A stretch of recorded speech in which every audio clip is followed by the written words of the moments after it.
Welcome back to Ask Allison. Here's today's question. I want to go into private practice, but I can't in my state until I'm fully licensed. What jobs are the least toxic so I don't burn out before I get to do what I want to do?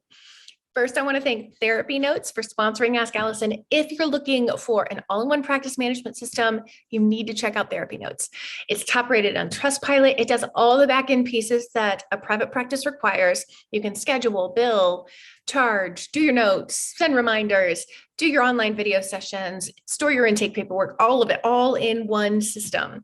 You get 2 months free to play with it if you use the code ABUNDANT at checkout at therapynotes.com. So this is a great question. I love it when people are looking ahead and when they've read the legalese of their own license, like we talked about last month. Okay. I would suggest finding group practices that have really great reputations among therapists. Ask around. Some group practices are absolute godsends for clinicians and clients, and some are as bad as the most awful agencies. I will say that across the US, I've worked with more miserable therapists who are working at the VA and community mental health than at group practices and nonprofits, but every community is different.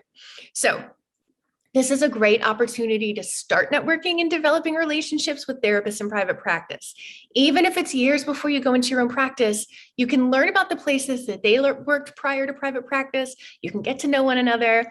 Then when you're ready for private practice, if you've maintained that relationship, you have a friend already doing it, you have a potential referral source. It's awesome. Now, beware of the well-meaning clinician who decides to create a pseudo group practice after talking to you. Maybe you connected really well. Maybe you really like each other. Maybe you're on the same page about so much. The whole like, why don't you work with me and I'll take a percentage and your toxic agency fears are quelled. I know all that seems like a good deal, but I have this theory that this is the very first step towards a toxic group practice. You don't want your boss creating something on the fly. You want someone who's investigated what they're responsible for, understands profit margins, and can be a steady and consistent leader.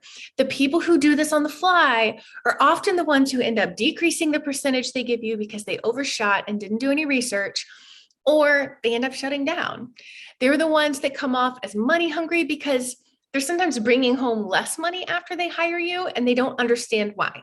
So there's a scramble to try to resume their previous financial situation. You and I would probably do the same thing, and it ends up not good for anybody.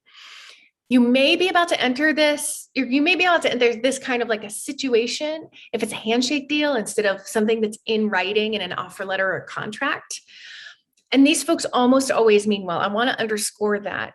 It's just that they get in over their heads and they take on more and more people without ever taking the time for leadership training. So for anyone who feels called out as I say that, I encourage you to be more intentional in your group practice.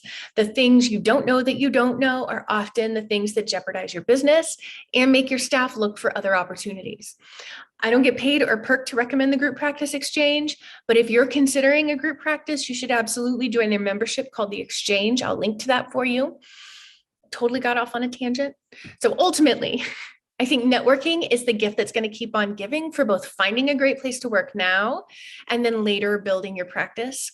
So develop these relationships over time. Don't just like meet for coffee one time and then reach out in 2 or 3 years and be like, hey, we met once. Like go out to coffee with a bunch of people, the people you really connected with, the people who you had easy conversation with, like be their friend and become friends. Today's free worksheet is my 8 steps to effective networking infographic. Takes you through the 8 steps to effective networking, as you might have guessed. We have a whole module on networking in the marketing fundamentals section of the Abundance Party, and we help our inner circle members work through their anxieties and their hesitations about it. So we can help you with this and everything else you need help with to fill your practice over at abundancepracticebuilding.com/work with me. If you have questions for Ask Allison, DM me over on Instagram, or I'm abundance_practice_building.